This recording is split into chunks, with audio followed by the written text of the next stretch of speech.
welcome to another bookish chat on the Good Book Life. I am joined once again by some fabulous authors, and the topic of discussion this week is the big bad DNF. And I am joined by Andrew Knighton. Andrew, would you like to introduce yourself? Hi, I'm Andrew Knighton. I'm a freelance writer and an author, mostly of fantasy. And yeah, one of my books, novellas, Walk Your Wounded Land, is currently a finalist for the best novella in the British Fantasy Awards. So that's pretty exciting. Marvelous. Okay, and I'm also joined by James Kinsley, who I have been on panels with at conventions. James, would you like to introduce yourself? Hi, yep. So I'm James Kinsley. I'm an author based in Norwich, a mix of both traditionally and self-published work, mainly science fiction, although I have dabbled in other genres. And interestingly, I'm judging for the British Fantasy Awards this year, but not your category, Andrew, so that's okay. Ditto. I'm also a judge. I'm judging the Audio Non-Fiction Award. So yes, it's exciting. We're very, very looking forward to sort of listening to all the podcasts and things, one of which is the BBC one. So yes. Yeah. Not as good as this, clearly. Obviously not. We've only just started this one, so this one wasn't, wasn't suitable for including. Maybe. Okay, so the subject of our discussion today is DNF. So a lot of people, when they read a book, they always intend to finish that book, but perhaps the book is a little bit unwieldy or not right for the mood. And sometimes people don't finish books. But what really caught my eye back in March, and I've not seen a lot of hoo-ha about this, is Goodreads did not finish shelf. I'm just going to share this on the screen so you can see it. This is the blog that alerted me. Did not finish. There's a shelf for that. We've heard your feedback and are excited to announce one of your most requested features, the did not finish shelf is rolling out over the coming weeks. Update the app to see your new shelf, how it works. Oh, look, there's some icons there that denote this may have been written by AI. New default shelf. Mark a book did not finish, the same as want to read, currently reading or read. Move books between shelves. Your reviews, ratings and reading history stay with your book. Record how far you got. Update your progress before setting a book aside. Customize your reading challenge. Did not finish books with a red date. Count towards your goal. Books without one don't. So, of course, that's the Goodreads challenge, where if you set yourself a number of books to read per year, should you really be counting it if you've not finished a book? Absolutely not. I'm horrified by that as much as anything on there. Yeah, I think that's terrible. Otherwise, we've all read War and Peace. So, yeah, that was the thing. And when I saw this, I thought, my goodness, there's all sorts of good things about a DNF list, and there are also some cons that spring to mind. So I was thinking, well, what do other authors think about this? Is this a thing that we should welcome as authors with things to be reviewed on Goodreads? Or as readers, are these things we welcome because, of course, sometimes we don't finish those books? And so what I want to know is, why do readers DNF? So why do we think that readers DNF books? And yes, I'm using that as a verb. Bernard Black would hate me. James, what do you think?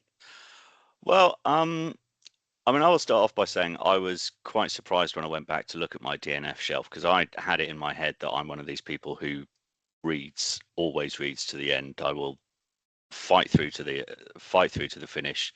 And I could only think of a couple of titles that I had actually put aside with great vehemence. And I actually found out going back that I'd not finished more than I thought I had. But I guess there are any number of reasons why it could be, isn't there? I mean, there's, maybe it's not right for you in the moment.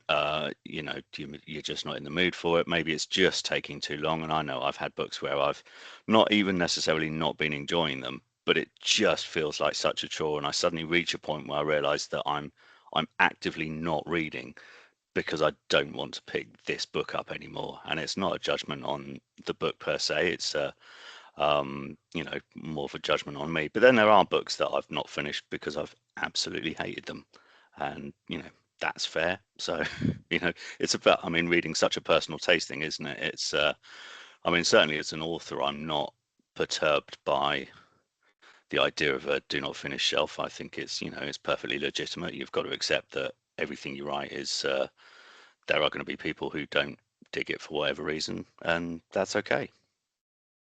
Yeah, I have to say, like, there was some books as I've been reading it, I've really hated them. Really hated this book because it is offensive, and I have finished it in anger. But I've made sure it is going to make me any more angry. I'm going to keep going. There's something else. So there's only, I think, a few books I would say that I have not finished as I've read them, but let me just say there are bookmarks in there, and it's really, really fun sometimes when you get to a bookmark and you realise, oh, I had started reading this. There's my bookmark. Well, I don't remember that. Okay, I must not have been ready to read it at the time because it's clearly gone out of my head. Yeah. Andrew, what do you think? Yeah, like James was saying, there's so many reasons why people give up on a book, isn't there? It might be it wasn't the right one for you. It could be a quality thing. It could just be you're distracted, or it's like it's not the right one in this moment. And it feels kind of weird to just kind of smush all that together. Like, I get when you're trying to measure something in the way Goodreads does that you kind of have to do that. But it makes it hard when people are having conversations about it, and because you kind of go, well, this is like a bunch of different things, and there's I haven't finished it. I haven't finished it yet. Personally, I very seldom don't finish the books I start, but that's partly because I've got very solid filters around what I'm picking up in the first place.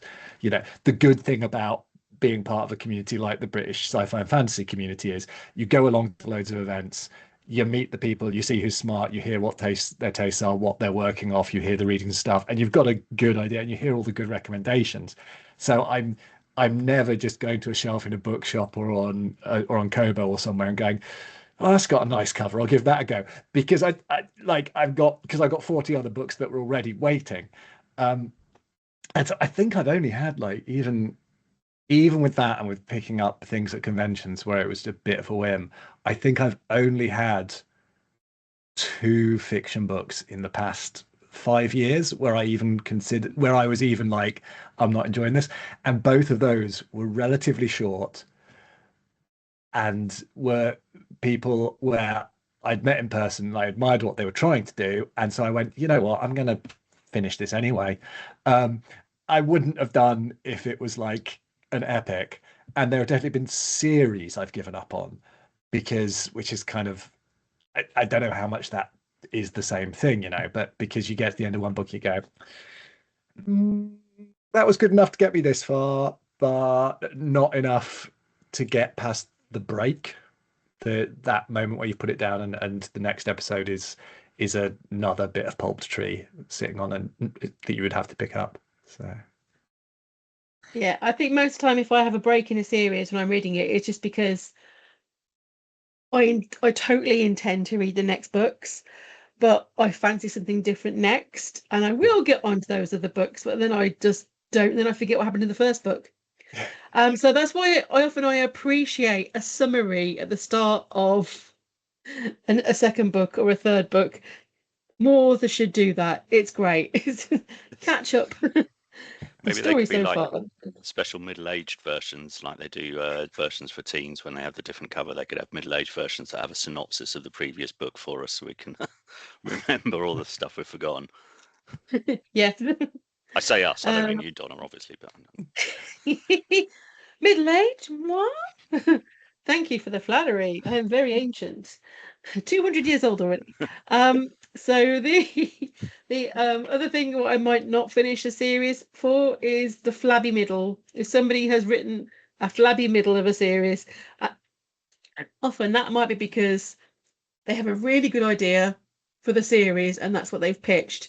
But it turns out that when they've actually got to writing book 2, that's too much pressure on them, and they've done a flabby middle. But the third book is excellent. I don't think of anything I can really name there. There's an author who's recently passed away who wrote an amazing science fiction book, and then I think might be the second book was kind of like not very good, but all the rest of them are really, really good. In fact, I think the fourth book in this series was perhaps the best, um, um, in my opinion. And Dan Simmons, I've just read all of those, so they were excellent. But Yeah. That flabby middle thing is interesting. Is the flabby middle thing is interesting as well, because that kind of applies to individual books as well, doesn't it? I think that the middle is one of the hardest bits to get right, and therefore the bit where you're most likely to lose people, because the beginning you spend ages working on because you know it's the first bit that people are going to hit, and the end is probably the payoff you're excited for even, and then the middle is kind of like, well, I've got to get from A to C, so now I've got to, and I have the weakest idea of that, and so it's, you know, even if a book doesn't lose your attention in that first 50 pages, it's that part that's got quite a high risk to it, I think. It's almost like a short literary version of second album syndrome, isn't it? It's like when you've got that initial burst where you've really focused on that to try and capture people, as you say. You've got the end bit where you've built everything up, and then actually that coming in the middle is a very particular kind of art form, isn't it? And you're really trying to move things along, but not too quickly. And yeah, I mean, I was thinking about kind of the books that I have given up on, where I've given up on them at what point. And I mean, I don't know about you, but the ones I have given up on, it tends to be quite early on. So I don't know whether the flabby middle thing really has that much effect on me as a reader, because I think I do. If I've invested enough in the opening to a book, even if it does get a bit flabby in the middle, I'll kind of put up with it for the sake of wanting to know where it goes. But it's where it's if something's going to be bad and I'm not going to enjoy it, I'm probably going to pick up on that fairly quickly, I think. Yeah, and thank you for not referencing me in terms of flabby middles either. I do have one of those too. Do you think it's ethical to review a book or judge a book that you have not finished? Because the whole idea that Goodreads have now got a DNF shelf, I mean, they're still encouraging a summary where people can add the dates in which they did not finish a book, and then therefore it classes towards their reading challenge, which I think is just their way of saying we could not separate them with the computer program we've got. Too complicated a technical problem there. Yeah. I think if you're being honest about the fact that you haven't finished it, then any comment you make on it is legitimate.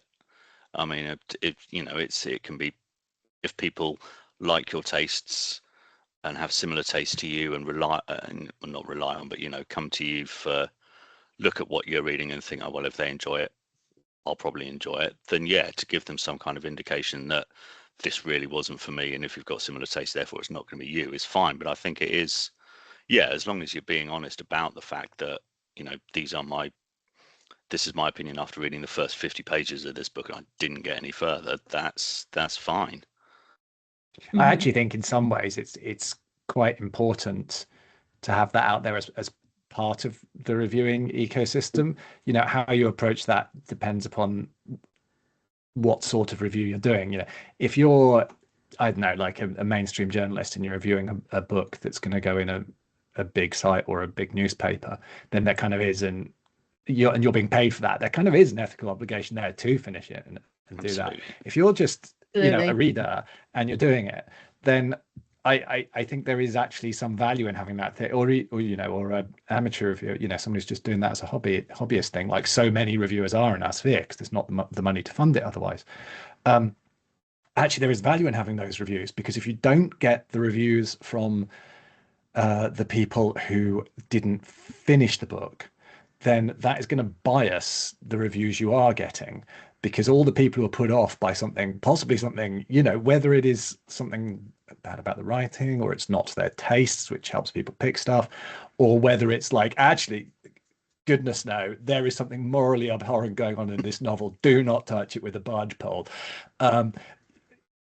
That it's good to have that information out there, as long as you say, it's honest about how much, about what the reading experience was. Yeah, I stopped after 50 pages, so I don't know what the rest is like, but boy, can I tell you why I did not get past this bit. We don't all need to be like, there was that heroic review from Womble a week or two ago, where he'd got through. Now I can't even remember what book it was, and it's probably good not to just to throw names around anyway. But I remember reading that and just thinking, gosh, like that was a book I was not, I remember it wasn't. It's a book I was not interested in anyway, but that put it from not very interested to like, I'm definitely not touching that. But like, everybody who shared Womble's with that shouldn't be having to put themselves through the experience of it in order to express an opinion. And actually, it might have been good and healthy if he let himself step back earlier. It's a great review, though. So yeah, he's normally so positive, and that's it. Like, you kind of need the DNFs and the negative reviews you need the negative reviews to trust somebody's good reviews, that they're not just being positive all the time. And and having the DNFs also helps you to trust that this person has the judgment to make that call, and is sometimes good at that, and is being honest about it. And I think that raises an interesting point as well, from the point of view of an author. If you're looking at a single, your book, a single book, having DNFs and bad reviews as well is healthy, because I mean, there's nothing more suspicious than a self-published title on Goodreads that's got 55-star reviews on it and nothing else, because you instantly think, oh, friends and family, nice, multiple accounts, nice. But yeah, so I like to think I have a fairly healthy attitude to reviews anyway, in that, if somebody, as long as the ratio is okay, as long as most people are enjoying it, I actually think having a few people who didn't enjoy it just makes it look more organic and more natural.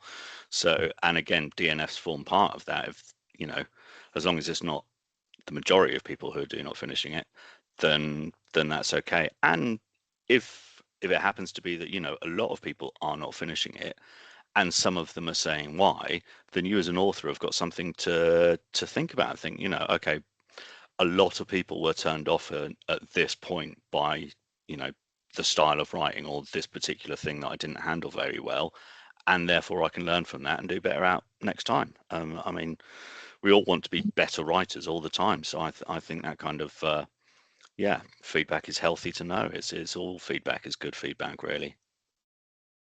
Yeah, so because I publish the kind of books that have multiple authors, I don't tend to get a lot of consumer reviews anyway. So most of the reviews I get are from the press. I think if you are getting a critical review, so like in a magazine, that kind of thing, then you would expect somebody to have taken the trouble to read the whole thing. Absolutely. Yeah, so I think that is fair. If you're a consumer, not necessarily, because you were supposed to be there to enjoy the book, and make your review is just to pass on to other people who could potentially buy that book, whether or not they would enjoy it themselves. The least good, useful reviews, of course, are the reviews where they go like, the book was torn when I got it, 1 star. No, that's not that's not that kind of thing. But that points towards like something that's very that I think is shaping the way we talk about this thing. The way we talk about reviews as ratings, but particularly consumer reviews, is that consumer bit. It's the fact that especially on something like Goodreads, it's reviews as not as a qualitative thing that says, here are the pros and cons, and here is what you might like. It is reviews as like a number that is going to drive a commercial system.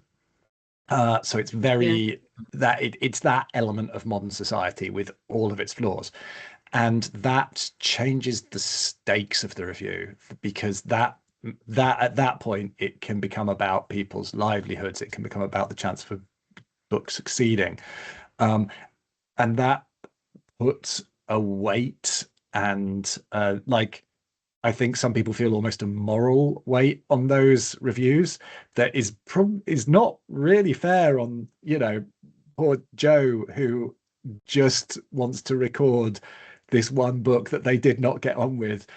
And because from their point of view, it's helping Goodreads suggest the right books, though, just wants to do that and then move on. You know, they just want to put the tick in Amazon so Amazon doesn't show them the thing again. Yeah, but it twists the whole thing around. Yeah, we'll show them the same thing, but with a different cover. You might like it with a different cover. Yeah, a bit of A/B testing. Yeah. Yeah. And so the like part of the problem there is then even with that number, it's serving different functions for different people, which probably means it's not doing any of them very well. Yeah, for me, I think the middle ground here is probably going to be NetGalley. Now, this is probably going to be, well, a little bit controversial, because a lot of people join NetGalley to review books to get something nice to read for free. But NetGalley is a commercial cost to publishers, so it's like you've got, in order to make a book available on NetGalley, it's oh gosh. The last time I looked at it, it said, yes, you can put your book on here for like £400. And I'm like, oh, no, I am not going to make that with any of my books. So you'd expect somebody who's like acquired a free copy of the book in exchange for an honest review, as they put it, is going to give it an honest review because they have been invested in. But at the same time, they didn't take a course in how to critique a book. They're just consumers, really, at the end of the day, aren't they? Yeah. So, is there a stigma about DNFing a book, do you think, as a reader? How do you feel about it, James? I think there's definitely that thing where there are certain books, certain genres, certain age of books, if you like, if we're going back talking about classics, where there's that pressure to finish it because of a book's reputation. I mean, I've reached an age now where, you know, life's too short. If I'm not enjoying something, I'm going to put it down. And I used to be a lot more strict with myself about it, and I guess there is kind of part of that is the stigma of not finishing it. But I think for particularly the classics, there's a big thing about, you know, you do feel almost morally obligated to finish some of these things in the same way that you know, there are books that sometimes you feel morally obligated to pick them up in the first place because they're things you should have read. And you know, there's usually a reason why books have that kind of reputation. But I was interested actually when I was looking back on my list that one of the ones that I hadn't finished was D.H. Lawrence, Women in Love. You know, very well regarded book. I found it utterly tedious and didn't finish it. And yeah, I didn't feel too bad about it. But I must admit, I did reach out to people on social media when I was like, I'm reading this at the moment, I'm really not getting on with it. Is it worth sticking with? And I was surprised by the reaction was almost unanimous, with people coming back and saying, no, it's not worth it. It's totally tedious. But yeah, there was definitely and I wouldn't have done that with something that was lesser known. So the very fact that it had, you know, this name attached to it made me more cautious about giving it up. So yeah, I think there definitely can be a stigma. I'm pretty sure I have read that, but it would have been when I was a teenager, so I can't remember it. All I remember from D.H. Lawrence is having a crush on Imogen Stubbs, and of course Oliver Reed and Tom Bates having a wrestle on a rug. Why those things stick in my mind, I do not know. Andrew, how about you? Not what sticks in your mind about. Which I've never seen or read. I'm aware of the rug scene. I've never even seen an image of it, but maybe that's something I should be going to look up. I mean, for me, there's no stigma around it. I tend to finish things because I'm a completist. That's about what's going on in my head rather than any social pressure I feel to do it. Because if I don't finish a book, who's going to know? My partner might notice. The cat will if I throw it across the room. Otherwise, we're good. But I'm sure there are in some circles, and there's definitely a weight attached to it. The very fact that we're having this conversation about something like not finishing a book, we wouldn't really be having this conversation about I didn't finish a pizza or I didn't finish my homework. Well, you'd be having a very different conversation on that one. But it does have yeah, well, quite.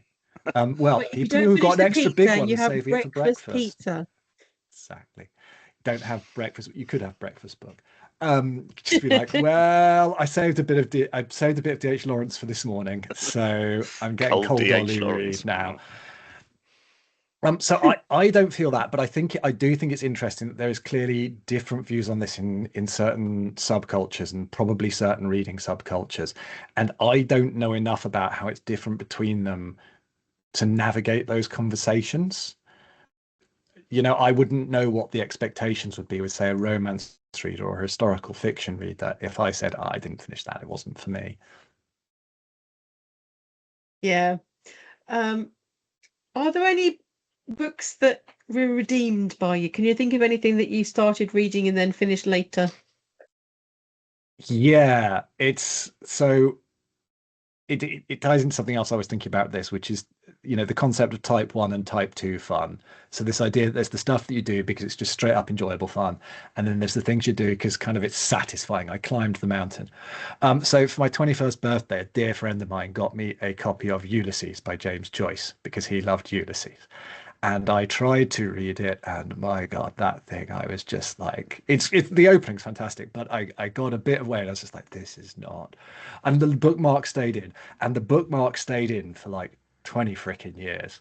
And then about 5 years ago, I was having a bit of a trying to tally what I had unread or half read and get on top of it. And I'll give it another go. And I did, and I got through it, and it was a bit type 2. But actually there was a lot to enjoy as well. And it was really interesting to see the different styles, different things he did. And I don't think I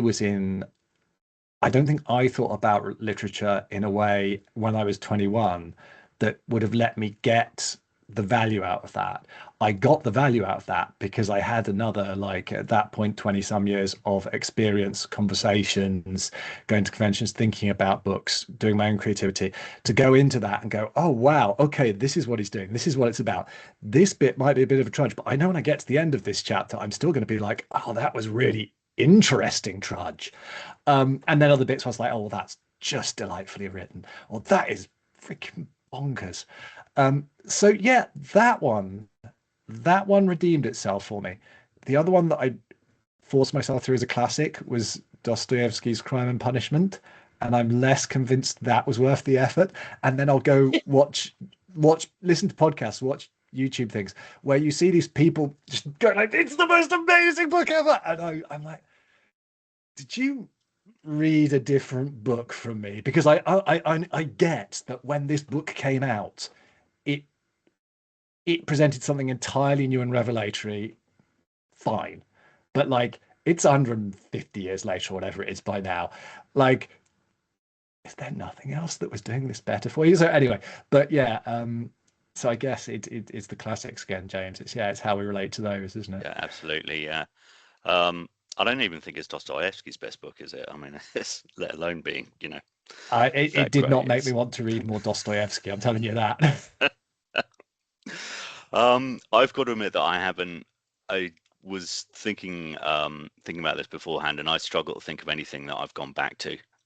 Usually if there's a reason I've not picked it up, then I'm probably not going to pick it up again, which is odd because, I mean, as you say, Andrew, it's there's very much an argument that there will be books that speak to you at one point in your life and not at others, and that can work both ways. I mean, books that you consume with passion as a teenager that you go back to in later life and you wonder quite what you were thinking. But I mean, I suffer from just having too big a to be read pile, and being one of these people who enjoys buying books almost as much, if not more, than reading them. So yeah, it's they they do tend to only get one chance with me. So yeah, I'm struggling to think of anything that I've put down and gone back to at any point,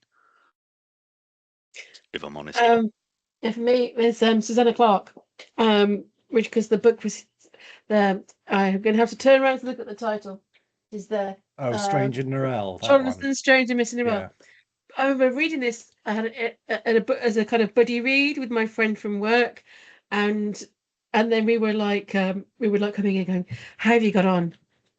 Pages, right? And then we would come back, and Kate said to me, "I've got to page 100, and something has happened." I was like, "Oh, I'm 10 pages away." And then so like I gave up in the end, but that she carried on, and then years and years later, as part of my book club, we picked up Piranesi, a much shorter book, but amazing. And what can I say? She is such a good writer, and I don't know what it was. Maybe it was just the thought of taking that massive book on the bus to work in order to read it. I have the hardback version as well. It was just everything aches, everything is heavy. I worked too hard today. But no, it has everything. It has everything I like. Magical systems, non-magical systems, history, footnotes, interest, sidebars, great characters, dream worlds. It's everything in it that I love, and yet I couldn't to begin with. So yeah, it is redeemed.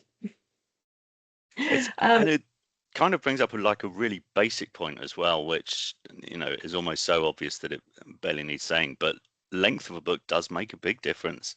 I mean, I'm sure there'll be writers out there, the people who are creating really thick, massive, long books are going to have to deal with the question of people not finishing their books a lot more than people writing novellas. Yeah. Yes, we get this as editors. Like, I've got a book. It is 275,000 words, and I've gone, my goodness. Now I've edited one that was 700,000 words, but honestly, it used to be 1 million. There's a reason for that. And there's the new China Mieva one that's coming up. That's something like 1,300 pages. Now, I love his writing, but I'm not sure I'm gonna pick that up. I'm not sure I've got enough time left in me for that. Yeah. You're going to need to pick up an equally weighty book, because otherwise you're going to have one massive muscle. It's like just book weights. It's like right, I read a page from this and a page from that, and a squat, and that's it really. That's what you should be doing. Is you should be good for your exercise, but yeah, otherwise there's no point. I was surprised actually, because I'm obviously a big fan as well, but he was one of the few authors that I found that I had picked up a book of his that I hadn't finished. Which one? King Rat. Okay, yeah. I mean, that's his first novel, I think, isn't it? Which might be a factor. Yeah, because I enjoyed that, but it wasn't as interesting, I thought, as other works of his I've read. No. Yeah, I don't remember enough about why I didn't finish it in that instance, but yeah, I was surprised. I had an Ian Banks on my list as well that I hadn't finished, which saying, my list of books I haven't finished was did not speak well of me, I have to say. I have remembered it as a China Medieval one that I had to stop and then read again, but there was a reason for that. A stray cat came on my house and peed on my bookshelf, and China Medieval got caught. I mean, that does just go to show just that DNF can mean so many different things. Yes. Yeah, you should be writing to Goodreads to get them to cat pissed on it shelf. One star was the cat's ass. Sorry. Hang on, I'll probably have to bleep that. Was the cat's bottom. Oh dear. Okay. So DNFs can be emotional for authors, but we should be stoic about them. Take them as good fibre. Absolutely. If they come with a constructive review. How we feel about them as readers, a little bit of guilt, shame, but also it's fibre. Maybe we'll go back to them later when we are more tolerant towards that kind of story or book, or when we are stronger and we can just lift them. And I would like to have concluding thoughts about DNFs. I'll ask you, James. Yeah, don't worry about it. Whether you're an author getting do not finishes or a reader who's feeling guilty about it, don't worry about it. Life's too short. Okay, and Yeah, Andrew? what he said. Yeah, exactly the same thing. Like, I think most of why conversations around it get bent out of shape are because of the way those measuring tools are used, and that's nothing to do with you. Just let that go. Okay, then. So if you are watching on YouTube, please do like and subscribe. Like and subscribe. It is free to do so. Why haven't you done that? Make me feel better. It's not a review. And if you're listening on one of the many podcast things, 'cause you can now actually, you can listen to this in audio version. So yeah, you can do that. So I'm just going to ask, James, have you got anything you would like to promote? Well, first thing that came to hand, this is the 5th of my self-published books, From Within a Darkness, haunted asteroid story, lot of fun. Yeah, and not very long, so you'll be able to finish it. Okay, and that's a different name, isn't it? It Because is, yeah, for because audio people, they go look out for which author? Ray Adams. Ray Adams. Okay, Andrew. Yeah, so I guess my one is this. I remembered to have the book handy to hold up this week. Walking a Wounded Land, which is my novella that is part of Wiz Joe's 3, which is these great books that Wizards Tower Press put together with 2 novellas together. So you get not just mine, but The Sheltering Flame by Ruth Anna Emrys, a pair of fantasy novels, contemporary set fantasy novels dealing with issues of how we relate to the landscape and one another.